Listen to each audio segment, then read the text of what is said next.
Honestly, I don't think it has. You know, today helps a little bit for it to sink in, but it's just so special. I mean, the storyline, the way it all played out. You know, I've said it, but just it's only something the Lord could have scripted. That's for sure. You keep saying the word special. What does it mean when you say that about these players? Well, you know, it's when we started putting the coaching staff together and just kind of compiling things and orchestrating things. You know, I'm just a firm believer in the who before the what. I read a book many years ago, Good to Great, and you know, I think it starts with who you are. And you know, we were able to establish a coaching staff, as was heard today, and some of the things that our coaches said, who you are before what you do. And the players bought into that, and you know, starting with our 19 seniors, who the young men are before what they do. I mean, a classic example, just take a second, is you only are allowed at so many blue ribbons, you know, the medals at the ceremony there in Lucas Oil. And Joe Tippmann, of all people, took his off and gave it to our senior manager. You know, so in a moment like that, you know, if you might want to say the highest moment of your high school career to this point, and you're willing to give that medal away.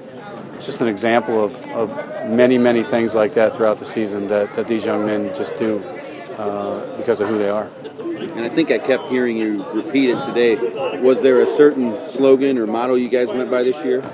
Yeah, it was trust, unity, and toughness. You know, first and foremost, trusting each other, them trusting each other as a team, being unified. You know, and that started, though, they joke about the early mornings, but you know, I think when you encounter adversity, whether it's something that you know, establish as part of what we do, you know, or if it just comes about through natural life circumstances, that adversity, if you allow it, serves to unify you. And it couldn't have played out in greater fashion than to see these guys go into 4 overtimes and still be able to finish, you know, on the ground, the way it ended. You know, you couldn't ask for anything more, because, you know, I'm not the only coach that preaches those kinds of things, but to be in a season and to have an ending the way it was just helped these guys take those messages forward into their life.